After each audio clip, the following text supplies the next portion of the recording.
Bismillah, Alhamdulillah, wassalatu wassalamu ala Rasulillah. Dua at the time of visiting a sick person.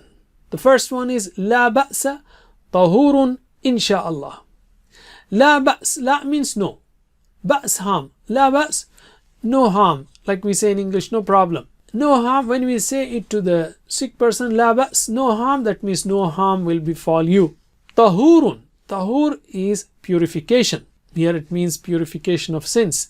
Insha'Allah, if Allah wills. Tahurun insha'Allah, that is, this disease will be a purification of sins if Allah wills. The Messenger of Allah sallallahu alaihi wasallam said that a Muslim has some rights over other Muslims. One among those rights is to visit his sick brother.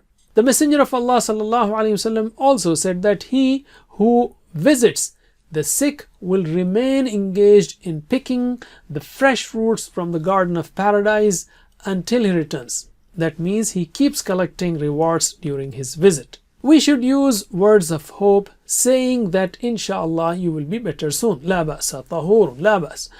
No need to worry, no problem, no harm will befall you.